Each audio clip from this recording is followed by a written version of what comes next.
Now at 5, Good Samaritans repair nearly 100 headstones vandalized last week at a cemetery in southeast Kansas. Lawmakers scrambled to pass a spending bill and media cavazos on Capitol Hill with the flurry of activity to avoid a government shutdown. And 30 years ago, Freeman Health System cardiologists performed the hospital's first ever cardiac catheterization, and today they celebrate that milestone. The 4 states' most watched news starts now. Volunteers come together today to repair a vandalized cemetery in West Mineral, Kansas. This is KOAM News at 5. I'm Tanya Bach. Last week, we reported vandals damaged dozens of headstones at Star Cemetery. The grave markers broken into pieces or knocked over. But when Next Generation Enterprise heard what happened, they decided to come out and make the repairs for free. They were joined by other Masons from across the area, as well as residents of West Mineral. Volunteers say the work is a great way to give back, especially during the holiday season. I hope that, whoever did this and the families that were, affected by it, I hope that they can, have forgiveness in their hearts, move past this and realize that, there is, without the darkness, there is no light, and just realize that something good came from this. Volunteers expected to repair nearly 100 headstones today. And tonight on KOAM News at 6, we'll have more on the community efforts to repair the cemetery. Trackside Burgers in Joplin hosted a tasty fundraiser. Today, the Burger Hotspot provided not only its usual burgers and barbecue, but an opportunity to give something back to the community. 10% of all purchases from today's Dine In and Donate goes to the Breast Cancer Foundation of the Ozarks. Not a lot of people that you don't know that is going through breast cancer, or we know a survivor, we know somebody battling it right now, and so it's very near and dear to us that way. And then also this has to do with children, and I'm super passionate about helping kids. The Dine to Donate event goes until 8 p.m. tonight. Chief Meteorologist Doug Hetty joins us now with a first look at weather. Yeah, and it turned out to be a cold Friday for us today. It's going to be cold this evening, but we are going to see improvements as we go into the weekend. 32 in Joplin, 34 in Pittsburgh. We have pretty much clear skies, and our temperatures are going to drop off pretty quickly. So most of us near freezing, but eventually later on tonight we'll drop back near 20. At least the winds have died down, so it's not super windy out there, so it doesn't make it feel colder than what it actually is. Temperatures slide quickly, 27, 25, 24 by midnight, so those temperatures start to go down. Pretty much clear skies, not a whole bunch is going on outside for us. We are seeing a few little clouds skirt to our north. We have plenty of rain chances in the forecast. We're going to look at that here in just a bit. All right, thanks, Doug. And we are just hours away from a government shutdown, which is set to take effect at midnight tonight, unless Congress can pass a plan to continue funding the government. Anita Casassos is on Capitol Hill with the latest. Republicans are trying to find legislation that can win support from their own ranks and keep the government open. I expect that we will be proceeding forward. We will not have a government shutdown. The latest plan is to bring forward the same bill that fell Thursday night, but without the provision to suspend the debt ceiling, something President-elect Donald Trump pushed for. This is a negotiation that's been going on since early this morning, and I'm sure they've had conversations with the President-elect's transition team to decide how to move forward. Republicans have left Democrats out of the negotiations, and Democrats say any shutdown will be on Republicans. Don't come to us and say, you got to vote for our thing or it's your fault. This is not how it works. Democratic leaders have also been in communication with President Joe Biden. Meanwhile, government workers are being told to prepare for the worst. Agencies did start notifying their employees of their potential furlough today at noon. Only essential workers would be allowed to work. That does not include people preparing for Trump's big day. The planning for a January 20th inauguration that is spectacular will have to be paused. TSA workers would still be on the job, but without pay, and the agency warns there could be delays at the airport. Media Cavazos. While TSA agents are considered essential workers and will be on the job, many TSA personnel called out sick during the 5-week government shutdown that ended in January of 2019. An Indiana man convicted in the 2017 killings of 2 teenage girls who had vanished during a winter hike is sentenced to 130 years in prison.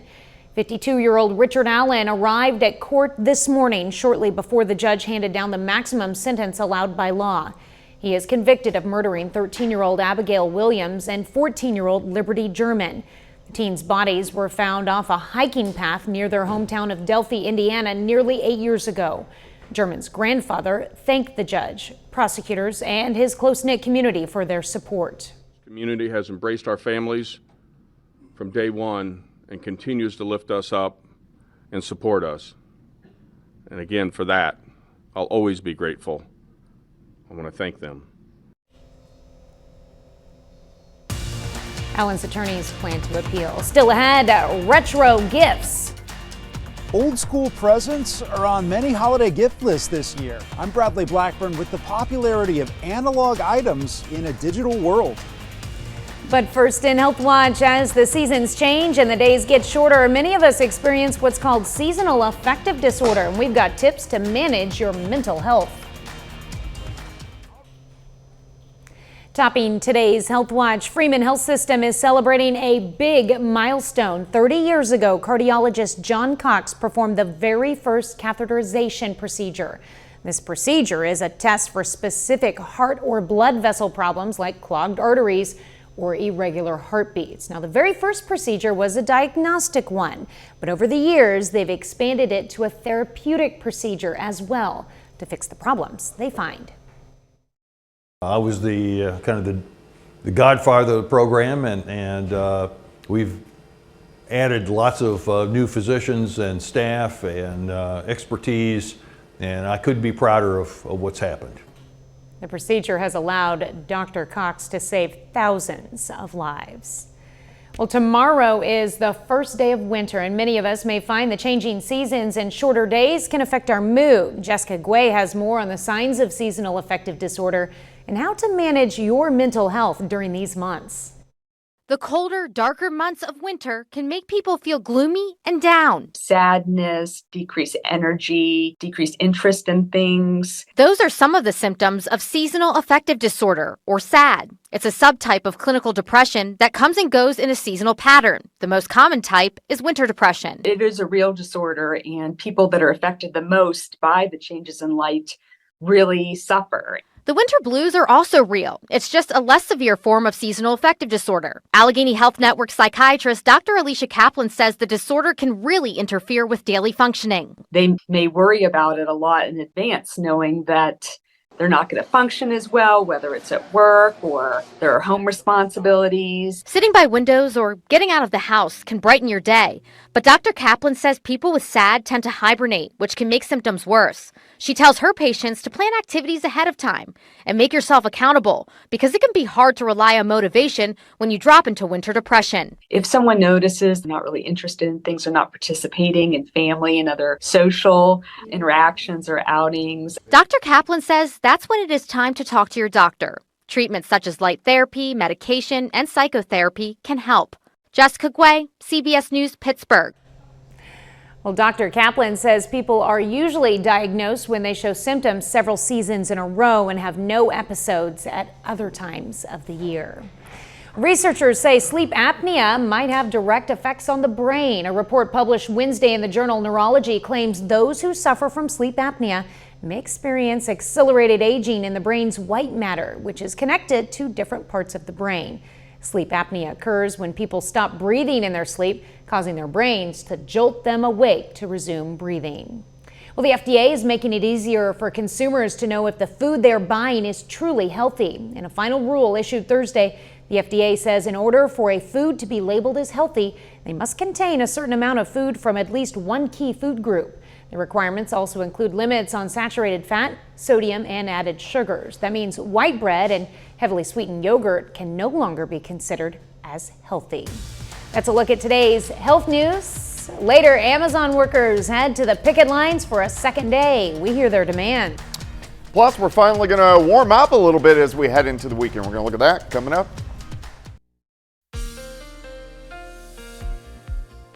Well, of course, a cold Friday for us today. Temperatures, they struggled to warm up all day long for us today. We stayed really kind of hovering near that freezing mark through most of the day. Great shot. Indigo Sky Casino and Resort Indigo is just outside of Seneca, Missouri. Look at our temperatures all the way from here up into southern parts of Canada. Arctic air kind of let loose, so that's why we've been so cold. Thankfully, we're going to start to warm things back up once again as we go into the weekend. It's 32 in Nevada, 34 in Anderson, 35 in Parsons. Independence is sitting at 35 degrees. Let's go outside. Here's 7th and Rangeline, 32. Northerly winds are light at about 5 to 10. Through the evening hours, quick drop, 27.54. I think most of us will bottom out near 20 later on tonight. But we have clear skies. Not much going on here. In fact, the entire Central Plains really looks pretty good. A few little clouds kind of skirting along the I-70 corridor. Heading out west, that is our next storm system. That system will start to affect us at the beginning of the work week or the holiday week. On Monday, we'll start to get rain in here, and we're going to have system after system after system over the next week, really over the next 2 or 3 weeks. All right, by morning, cold start, 20, 21 degrees. As we go through the morning hours, we'll get into lower 40s by noon. I think most of us 45, 46, so quite a bit better. 43 in Stockton, Bentonville, 46, Grove, 47, Parsons, up to about 43 degrees. Tomorrow night, we slide back. We're going to drop back into the upper 20s, so not near as cold.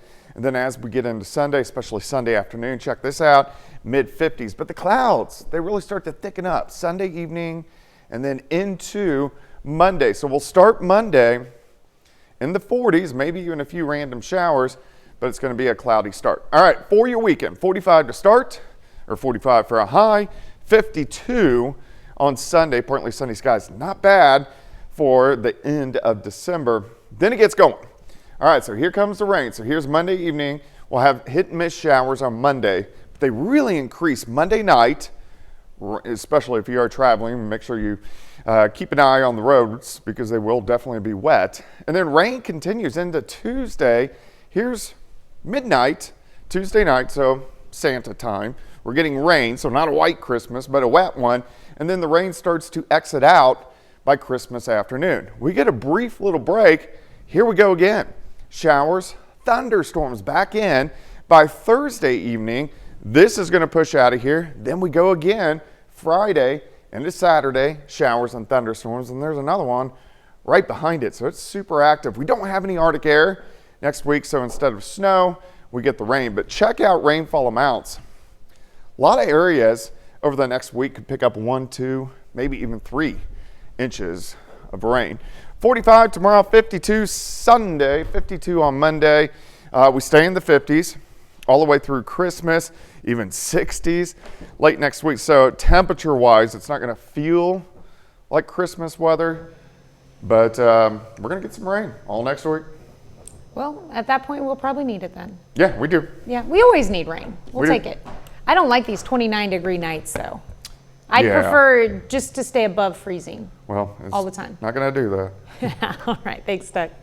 With just a few days left until Christmas, community members in Baxter Springs, Kansas gathered to support local children. Now this morning, the First Christian Church distributed toys they received through this year's Toy Box campaign. Parents, guardians, and caregivers in the Baxter Springs community were able to stop by and pick up toys to take home and wrap as Christmas presents. This came through, originally it was hosted by my church. My best guess is probably 20 years ago. I don't know exactly when KM Toy Box began, and we were trying to remember, but how old, based upon how old my kids are. I would guess I've been involved for about 20 years, and it is from place to place. With your help and contributions to our Toy Box campaign, the First Christian Church will be helping more than 400 area kids have a Merry Christmas. Speaking of Christmas, coming up, looking for that last-minute gift, why you may want to consider going retro. Topping today's Consumer Watch, Amazon workers are hitting the picket lines for a second day, demanding better pay and safer working conditions. The International Brotherhood of Teamsters Union organized the strike at hubs in several major cities less than a week before Christmas to pressure Amazon to negotiate a contract. Amazon, which has I just want it where I can feel a little. Workers are not direct employees of the company and only represent a small fraction of their workforce. I just want it where I can feel a little bit comfortable, breathe a little easier. They've made $30 billion last year, 30 billion with a B. So we think they can afford to give us benefits, give us a living wage. Amazon says it does not expect the strike to impact holiday shipments. And meanwhile, Starbucks workers are also walking off the job at some stores in Los Angeles, Chicago, and Seattle, with their union citing lack of progress in contract negotiations. Well, if you procrastinated and are scrambling to buy holiday presents, there's still time to make those last-minute purchases. Topping some lists this year are gifts that were also popular decades ago. Bradley Blackburn has more on how, in our digital world, analog still has staying power. In the heart of Manhattan in the year 2024, a record store called Rough Trade is thriving. Holiday shoppers digging through LPs to give the gift of music in a package you can hold. It's more personal and just shows a lot more care and thought. Store manager George Flanagan has worked in record shops for decades, seeing vinyl sales flatline, then boom back. We also see the 15-year-old Taylor Swift fan that, understands there's something special about having a physical record. Over the last 8 years, vinyl album sales have grown nearly 300%, with nearly 50 million new records sold in 2023. CDs and even cassettes are making a modest comeback as physical gifts you can touch and hear. We're hitting that point where people want to break from just staring at a screen. It's not just analog audio. At one of New York's oldest toy shops, Mary Arnold Toys, many customers come in asking for low-tech gifts. Battery-free, pretend play toys that the grandparents and parents are kind of gravitating towards, especially during this holiday season. Board games are also big, mainstays like Monopoly, and a new Wicked game that's flying off the shelf. Then there are punch balls and other physical games families can play together. You got it! As some parents worry about the impact of digital devices on kids. Simple dolls, magnetiles, anything that she has to create her own world versus one that's dictated by a program is better for us. Retro gifts still surprising. It's called classic for a reason, right? This holiday season. Bradley Blackburn, CBS News, New York. According to research and markets.com, board game sales are expected to double in the coming years, reaching more than $40 billion by 2029. I love a good board game. Final check of the forecast is next.